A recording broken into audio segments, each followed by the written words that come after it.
வணக்கம் அன்பான சொந்தங்களே, நறுக்கென்று 4 வார்த்தை உங்களுடன் நகுலா சிவநாதன்.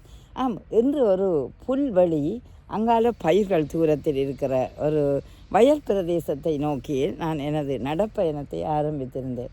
மிக பார்ப்பதற்கு ரம்மியமாக இருக்கின்றது. பார்த்து கொள்ளுங்கள்.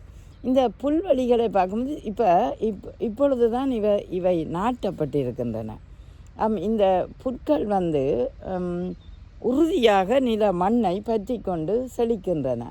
இதுபோலத்தான் எங்களோட பிள்ளைகளையும் நாங்கள் உறுதியாக தன்னம்பிக்கையோடு வளர்க்க வேண்டும் என்பது என்னுடைய ஒரு அவாவாக இருந்தது. அதாவது விளையும் பயிரை முளையில் தெரியும் என்று சொல்லுவார்கள். அந்த விளைகிற இந்த பயிரை பார்த்தால் எங்களுக்கு தெரிகிறது, அந்த தூரத்தில் இருக்கிறது பயிர்கள். அவர்களை பார்த்தா தெரிகிறது அவை செழிப்பாக வளரும் என்று. இதுதான் நாங்களும் குழந்தைகளை உறுதியாக பார்க்கும்போது அவர்களும் நம்பிக்கையோடு வளர்வார்கள் என்பதை கட்டியங்கூறும். அதற்கு நாம் என்ன செய்ய வேணும் என்று பார்த்தோம்னா, ஒரு சின்ன வயதில் இருந்தே நம்பிக்கை பலத்தையும் நல்ல தூண்டுதல்களையும் இந்த குழந்தைகளுக்கு கொடுக்க வேணும்.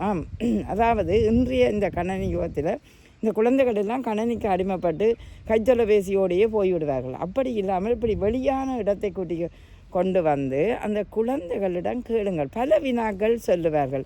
ஏன் இந்த புல் பச்சையாக இருக்கிறது, ஏன் அதை பிடுங்க போவார்கள், அப்போ பிடுங்கைகளை இது ஏன் முறியுது, எத்தனையோ கேள்விகள் கேட்பார்கள்.